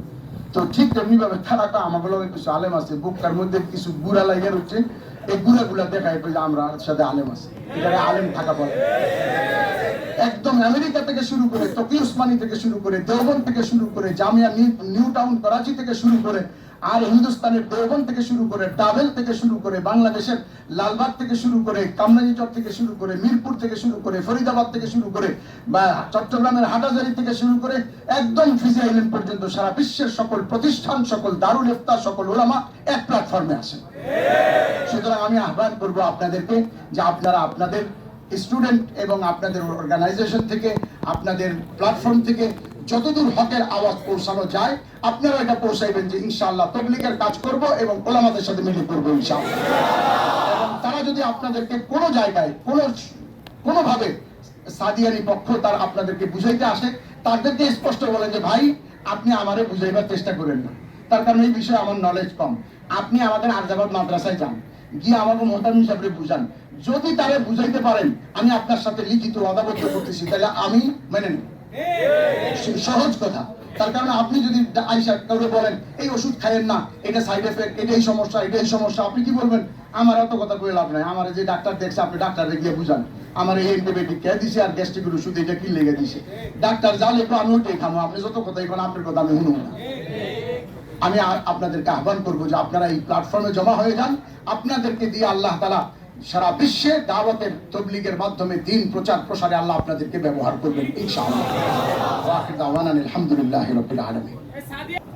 জনাব আসাদ বিন আলী ভাই।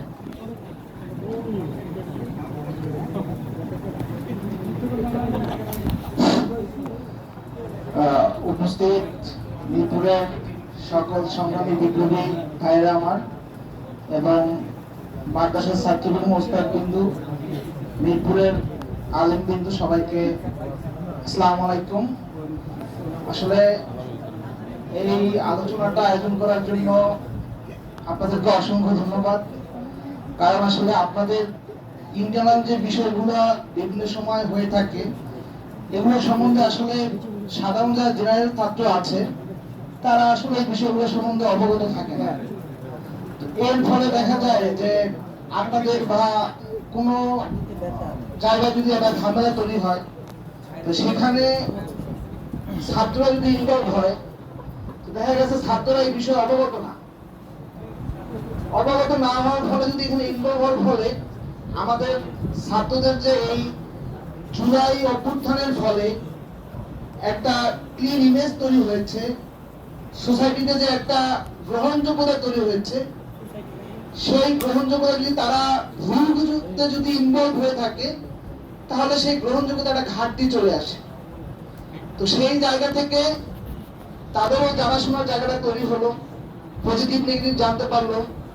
আর আমার মিরপুরের যে সকল সহযোদ্ধা আমার ভাইয়েরা এখানে উপস্থিত আছেন তাদের উদ্দেশ্যে বলবো যে আসলে বর্তমান পরিস্থিতিতে বিভিন্ন গোষ্ঠী চাচ্ছে যে ছাত্রদের যে একটা গ্রহণযোগ্যতা তৈরি হচ্ছে সেই জায়গাটাতে কিভাবে তারা বিতর্ক তৈরি করতে পারে।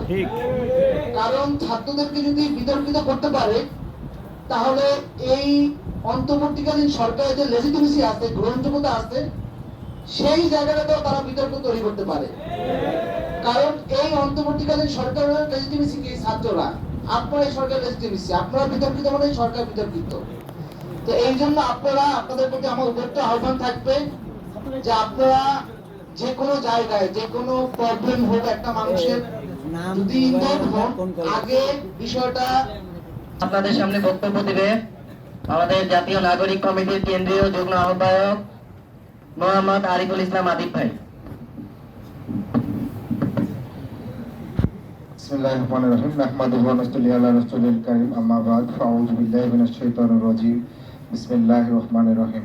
ক্বালা আল্লাহু তাআলা ফি কালামিল মাজিদ ওয়াল ফুরকানিল হামিদ ওয়া ইযা কিলা লাহুম লা তুফসিদু ফিল আরদি ক্বালু ইন্নামা নাহনু মুসলিহুন। সূরা বাকারার আল্লাহ তাআলা বলেন যে তোমরা দুনিয়াতে ফাসাদ সৃষ্টি করো না, কিন্তু তারা বলে যে আমরাই শান্তি বর্ষণকারী। আমরা বাংলাদেশের লাস্ট যে 15 বছরে দেখেছি যে তারা কি করেছে, যে আফগানিস্তানে যখন আন্দোলন করছে ছাত্ররা, মানে ওখানে তো তালেবান বলে, তালেবান অর্থ কিন্তু ছাত্র।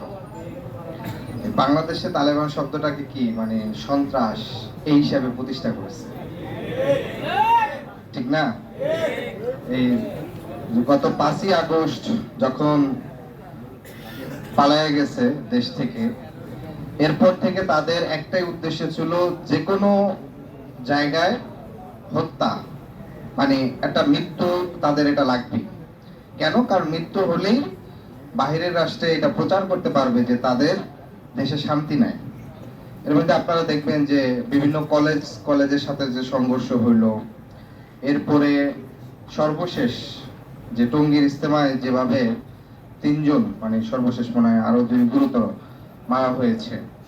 একজন মুসলমান আর একজন মুসলমানের সাথে মতবিরোধ হবে, কিন্তু সেখানে তো মৃত্যু মানে মেরে ফেলার মতো তো কোনো পরিস্থিতি তৈরি হয় না। ফলে আমরা যেটি বলবো যে আমাদের শিক্ষার্থীরা যেহেতু আগামী দিনের বাংলাদেশে গুরুত্বপূর্ণ আপনারা এই বিভিন্ন দায়িত্ব পালন করবেন। সেক্ষেত্রে আমাদের বিষয় হচ্ছে যে এখানে শান্তি বজায় রাখে, কারণ বাংলাদেশ যেহেতু 92% মুসলিম, ফলে এখানে আপনি আরেকজনকে মারা মানে আপনি আরেকজন মুসলিমকেই দিন শেষে মারছেন। আলেমদের মধ্যে মতবিরোধ থাকে, এটা আলেমদের মধ্যে পরামর্শ করে সংশোধন করবে, কিন্তু আপনি যদি এটার একজনের কথায় আর এটার প্রতিক্রিয়া দেখাতে যান তখন সেটা ভুল হওয়ার সম্ভাবনা আছে।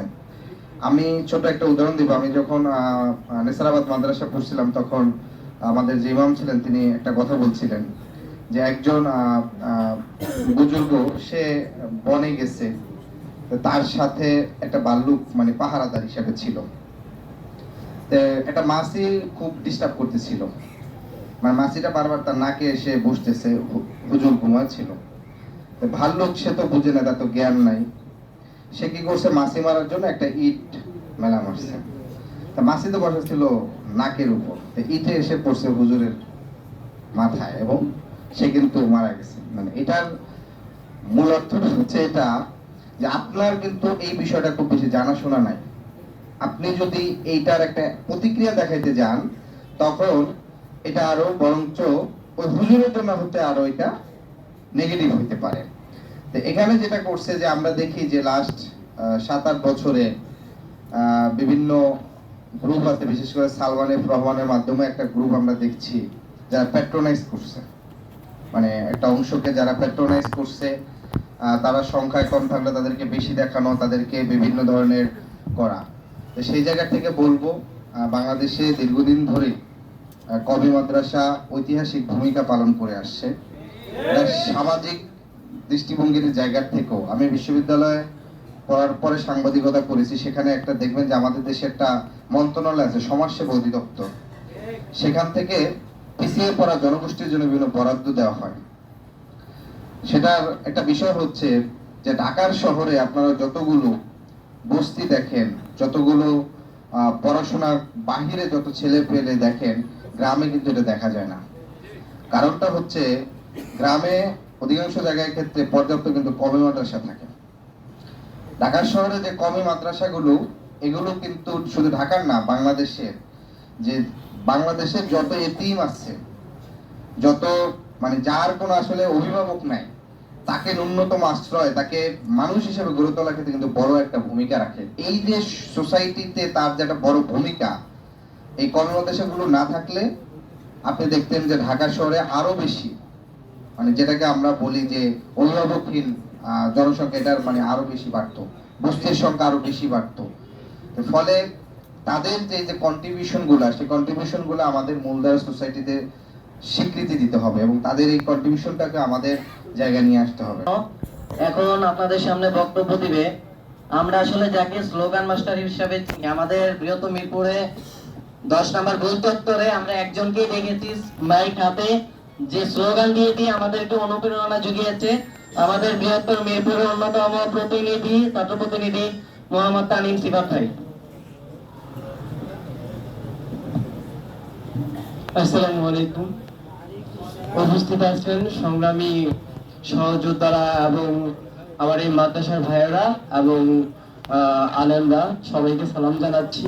24-এর এই গণ অভ্যুত্থানে, এই জুলাই গণ অভ্যুত্থানে যদি আমার মনে হয় যে এই মিরপুর থেকে এবং সারা বাংলাদেশ থেকে যদি কেউ অন্যতম ভূমিকা রাখে, আমার এই মাদ্রাসার ভাইয়েরা, যারা এই 24-এর এই যুদ্ধে বুলেটের সামনে বুক পেতে দিয়েছিল নির্ভয়ে।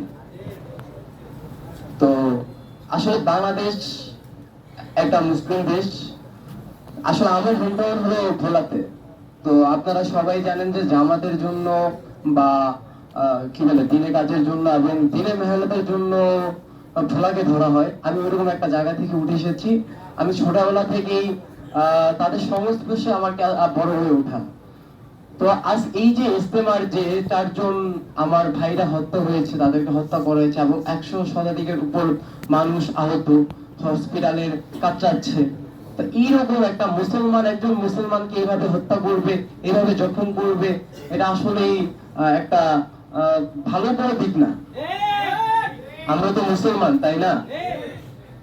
আমি একটা জিনিস আমি মনে করি যে আল্লাহর কোরআন, আল্লাহর দিন এবং আমার নবীর যে আকীদা এবং সুন্নাত যে মানবে, যে ফলো করবে, সে যেভাবে নামাজ শিখিয়ে গিয়েছেন, যেভাবে আমাদের যেভাবে নির্দেশনা দিয়েছেন, আমরা যেভাবে মানবো, আমাদের মুসলমান হিসেবে তো এগুলোই মানা উচিত, তাই না?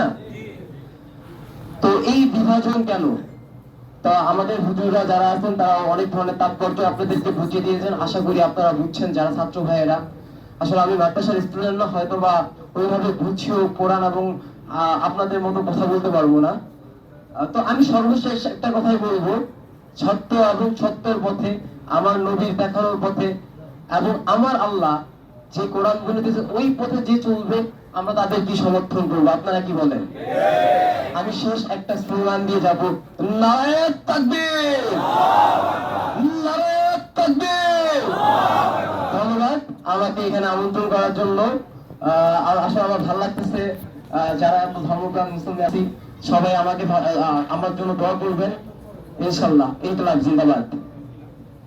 বক্তব্য দিবে আমাদের বৃহত্তর মিরপুরে ছাত্র প্রতিনিধিত্ব করার কারণে যে সর্বপ্রথম অ্যারেস্ট হয় জুলাইয়ের 19 তারিখ, আর যে সময় আমাদের মিরপুরে আন্দোলন একেবারে কমে গেছে, এই কমে যাওয়ার পর থেকে যে মুখগুলো আমাদের এই আন্দোলনটাকে আরো চালু করার জন্য যার নেতৃত্বে আসছে আমাদের বৃহত্তর মিরপুরের অন্যতম ছাত্র প্রতিনিধি মোহাম্মদ এস এম সায়েম ভাই।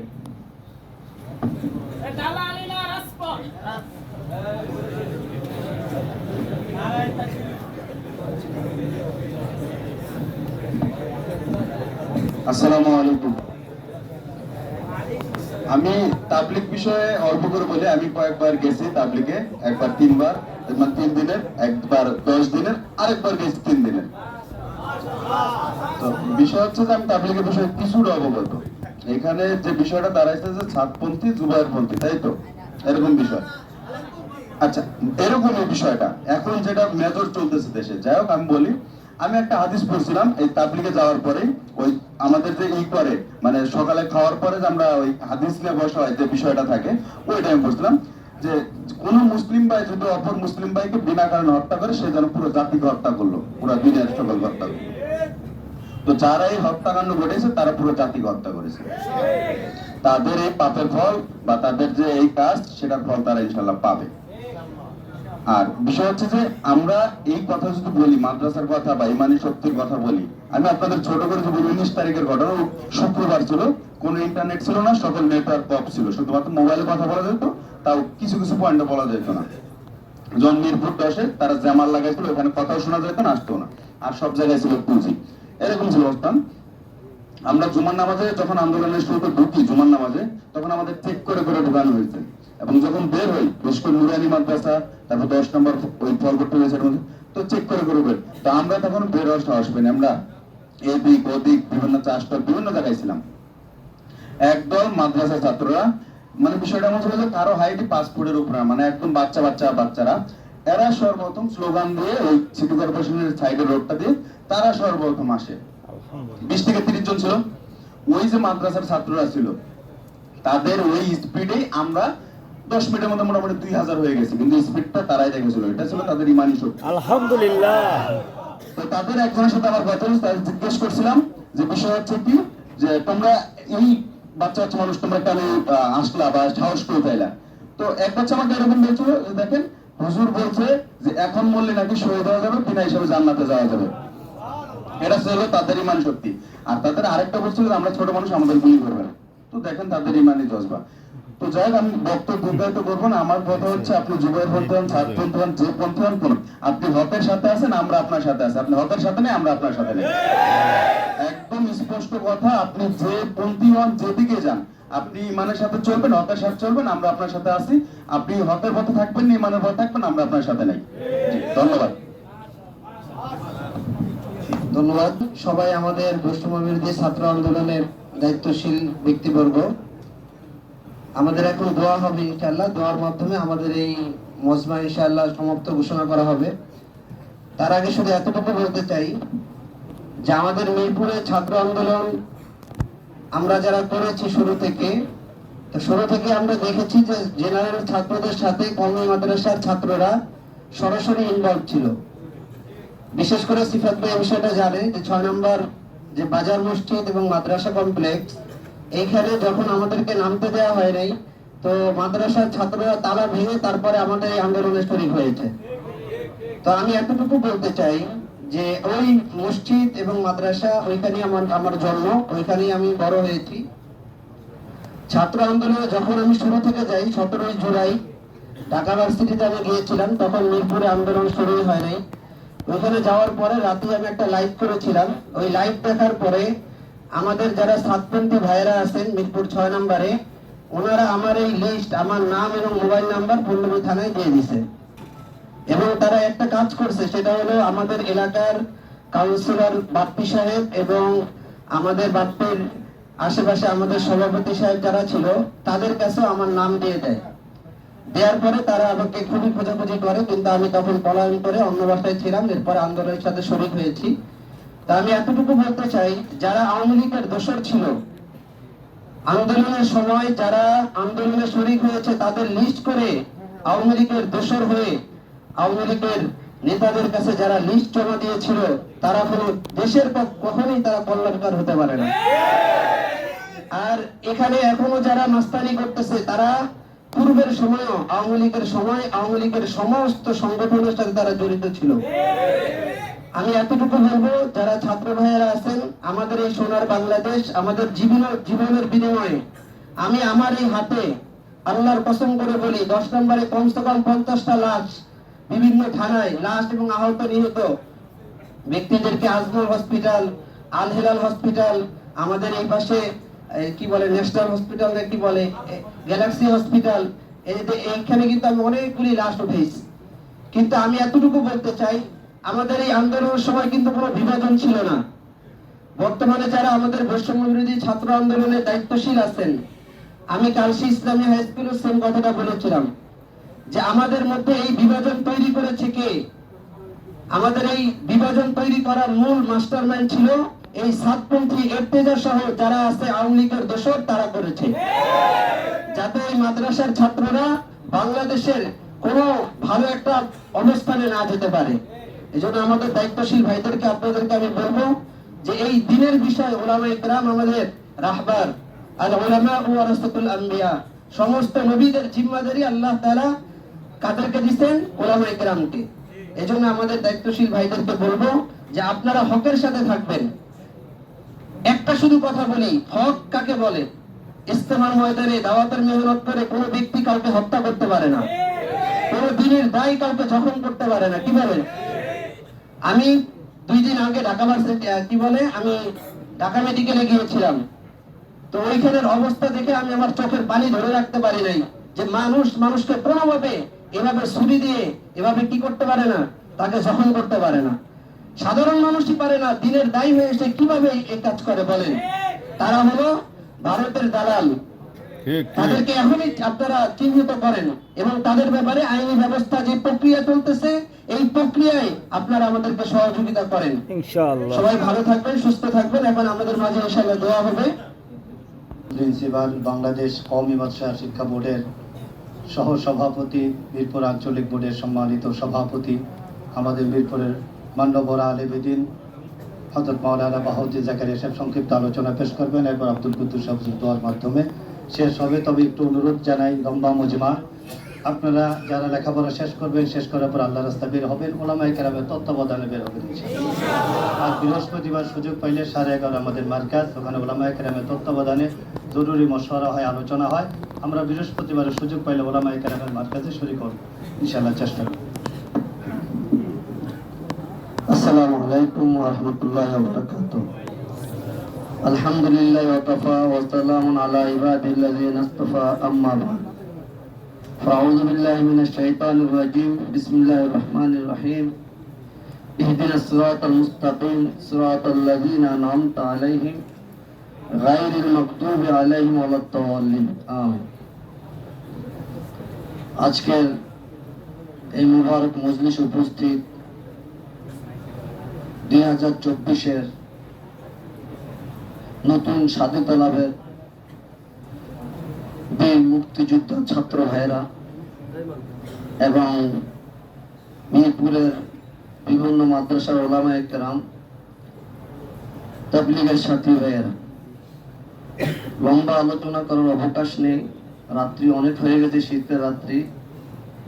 আজকের এই মজলিসকে যে কারণে আহ্বান করা হয়েছিল সেই বিষয়ে বিস্তারিত সংক্ষিপ্ত পরিসরে হলো বিস্তারিত এবং তাৎপর্যপূর্ণ আলোচনা করেছেন তাবলীগ জামাতের অন্যতম দায়ী আলেম হযরত মাওলানা আমিনুল হক সাহেব দামাত বারাকাতুহু।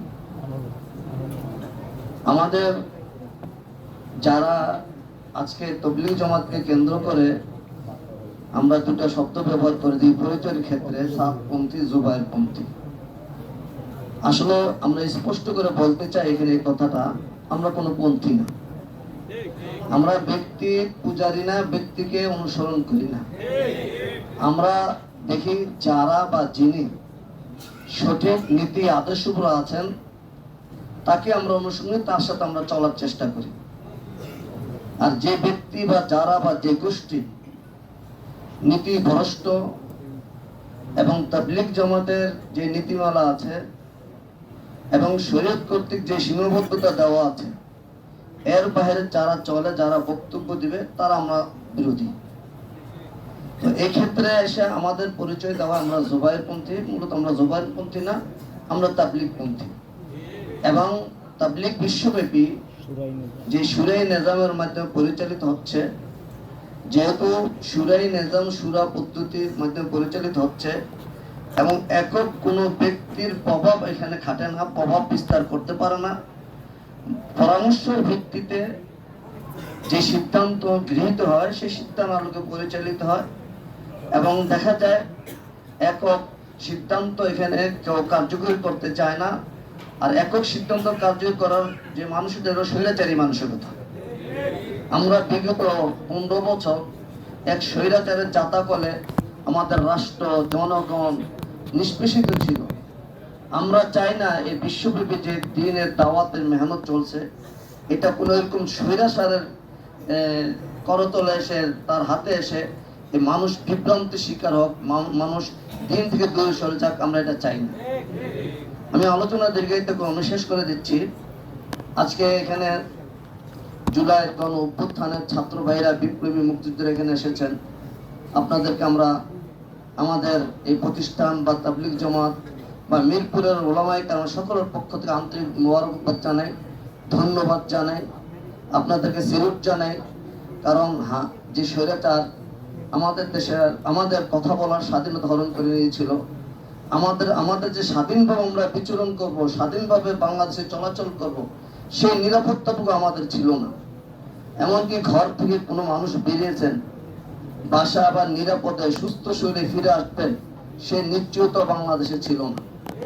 দ্রব্যমূল্যের ঊর্ধ্বগতি, আইন শৃঙ্খলা দলীয়করণ, ন্যায় বিচার বলতে কিছুই ছিল না।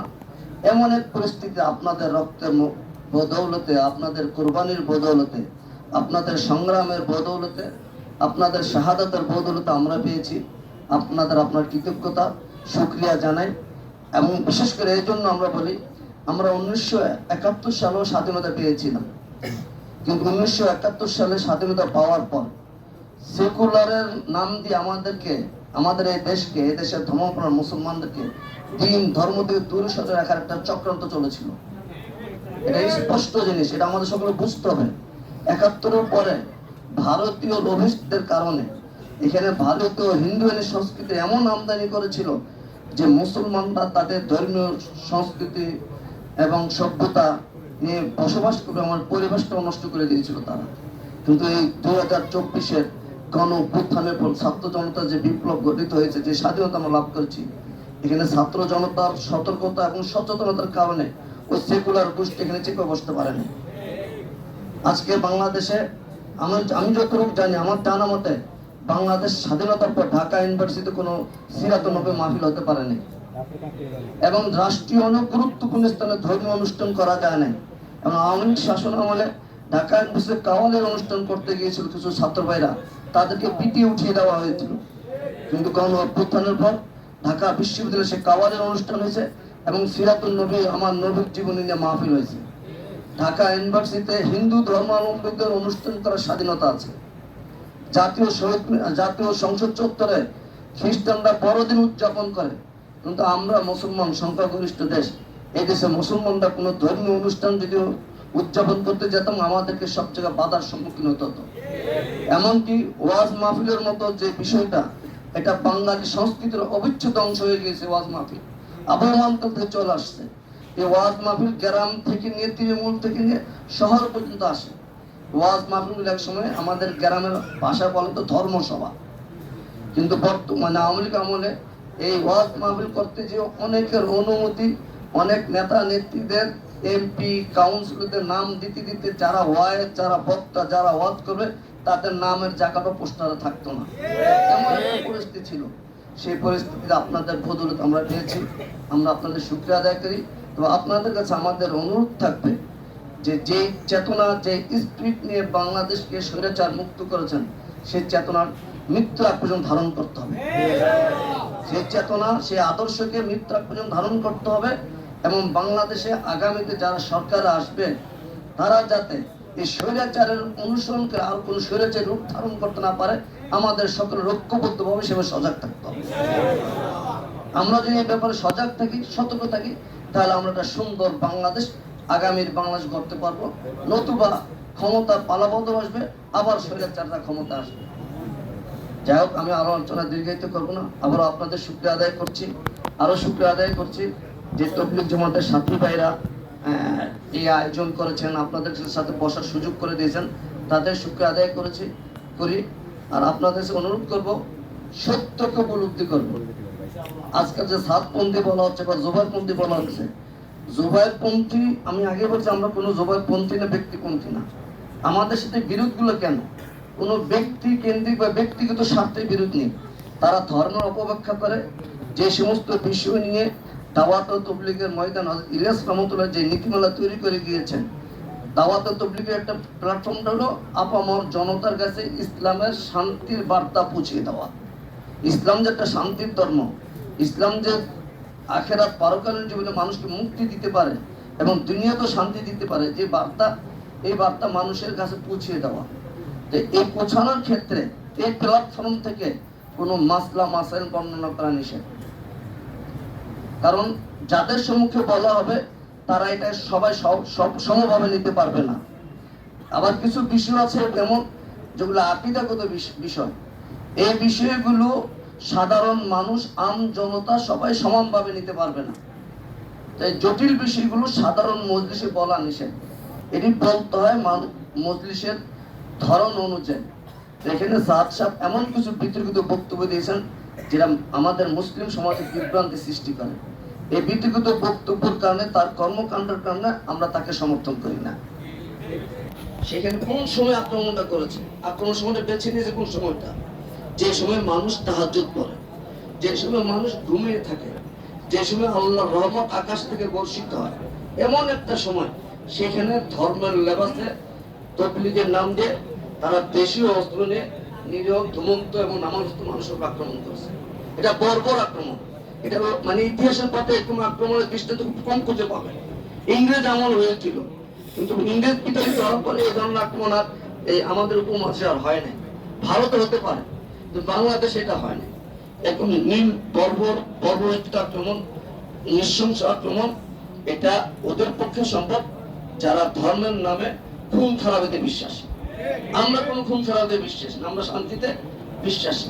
আমাদের সে শক্তি ছিল, বর্তমানে বাংলাদেশে আমাদের সে শক্তি ছিল, আমরা ওদের ইচ্ছা করে ওদের বাড়ি ঘর থেকে ধরে ধরে এনে একটা প্রতিশোধ নিতে পারতাম।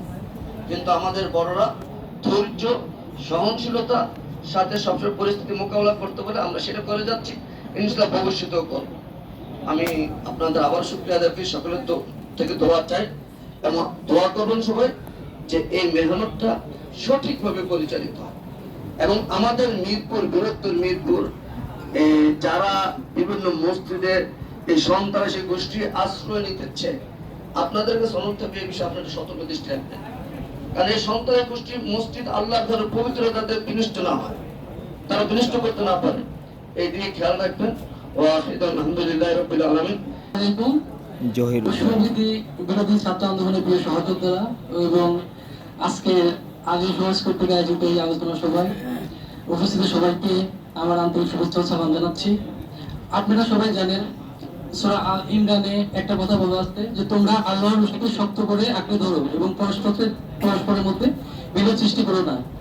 এই বাংলাদেশে একমাত্র বিভেদ সৃষ্টি করার জন্য ইন্ডিয়ার একটা এজেন্ট, আপনারা সবাই জানেন, এবং সেটা আমাদের আলেম সমাজের বিরুদ্ধেই সবসময় লেগে থাকে।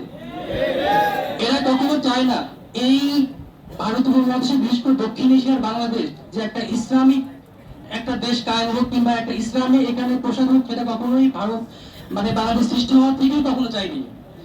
এই কারণেই বাংলাদেশের আলেম সমাজদের মধ্যে আপনারা দেখেছেন অনেক সময় এদের ভ্রমণ এবং সভা সমিতি থেকে এদেরকে সর্বোচ্চ বিরত রাখার জন্য ভারতীয় এজেন্ট এবং বাংলাদেশের কিছু আওয়ামী লীগ দোসররা সবসময় কাজ করেছে।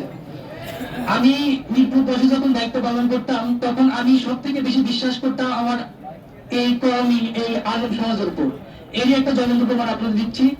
আমার কাছে সবাই যখন এই গণদমনের মালামাল ফেরত দেয় তখন আমি এই মালামালটা কোথায় রাখবো এটা নিয়ে খুবই টেনশনে ছিলাম। তো সেই সময় আমি একমাত্র বিশ্বস্ত মানুষ হিসেবে পাই ইউসুফ ভাইকে, এবং ইউসুফ ভাইয়ের মসজিদে আমি আমার মালামালগুলো রাখি। তাই দেখেন, আমরা বিশ্বস্ত মানুষ হিসাবে একমাত্র বাংলাদেশের আলেম সমাজ কিন্তু কাউকে কখনোই পাই নাই। এবং আপনি দেখবেন বাংলাদেশের আলেম সমাজরা কিন্তু কখনো কোনো ঘুষ দুর্নীতির সঙ্গে জড়িত থাকে না। সুতরাং আমি সবসময় চাই যারা আলেম আছে আমরা আলেমদের সঙ্গে মিশিয়ে থাকি, এবং একটা আমরা যে বাংলাদেশ চাই, বৈষম্য ছাত্র আন্দোলনের যে মূল মোটিভ একটা বৈষম্যহীন সুন্দর বাংলাদেশ, এই বাংলাদেশটাকে যদি আমরা গঠন করতে চাই আমাদের আলেম ওলামাদের থেকে শিক্ষা নিতে হবে। কারণ আমরা সবাই জানি আমাদের প্রিয় রাষ্ট্রপতি হযরত মুহাম্মদ সাল্লাল্লাহু আলাইহি ওয়াসাল্লাম বলেছেন যে তোমাদের মধ্যে সেই ব্যক্তি উত্তম যারা কোরআনের শিক্ষা নেয় এবং অপরকে শিক্ষা দেয়। সুতরাং আমরা এখন এমন একটা জায়গায় আছি যেখানে আমাদের চারপাশে জান্নাতের ফুল ফুটে আছে প্রিয় আলেম সমাজেরা। এবং আমি যখন আমার ইউনিভার্সিটিতে, আমি ইসলাম ইউনিভার্সিটি কুষ্টিয়া থেকে বিএসসি এবং এমএসসি কমপ্লিট করছি, আমি আমার চোখে দেখেছি আলেম সমাজের উপর কি পরিমাণ নির্যাতন হয়েছে। তারা কোনো অপরাধ না করলেও হলে তাদের সামান্য কোরআন শরীফ রাখার কারণে তাদের হল থেকে মেরে মেরে তাড়ানো হয়েছে এবং তাদের জঙ্গি তকমা দেওয়া হয়েছে। এখন আপনারা দেখেন এই বাংলাদেশে কিন্তু সেই যারা প্রকৃত জঙ্গি তারা কিন্তু নাই। কারা আছে? আমার আলেম সমাজ ভাইরা, দিনী ভাইরা এবং প্রকৃত মুসলিমরাই কিন্তু বাংলাদেশে এখন আসছে।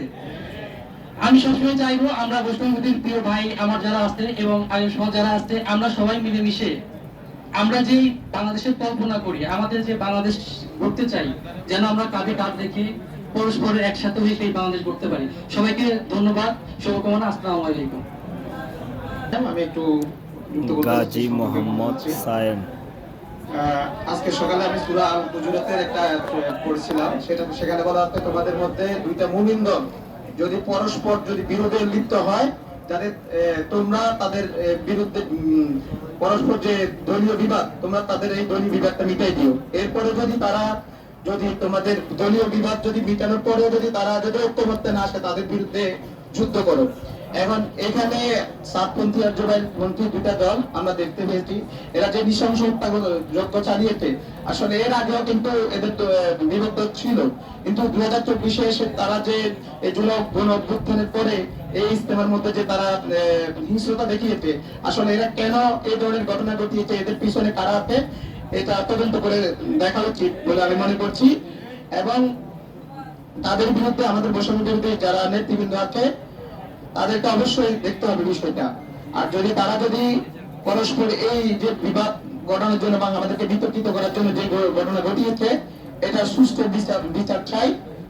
আমরা আমাদের যারা আছে নেতৃবৃন্দ এটা অবশ্যই দেখবেন, কারণ এটা শীত দিয়েছে। এখানে আমি আমার নাম লিখবো, আমি কোন সুদকে প্রতিষ্ঠান থেকে এসেছি। আমি হযরত মাওলানা আল্লামা আব্দুল কুদ্দুস সাহেব দামাত বারাকাতুহু শাইখুল হাদিস অত্র জামিয়া, আমি হুজুরকে দোয়া করার জন্য সবাই অনুরোধ করছি। ইস্তিগফার করি আমরা, আস্তাগফিরুল্লাহ মিন কুল্লি যামবিন ওয়া আতুবু ইলাইহি, লা হাওলা ওয়া লা কুওয়াতা ইল্লা বিল্লাহ।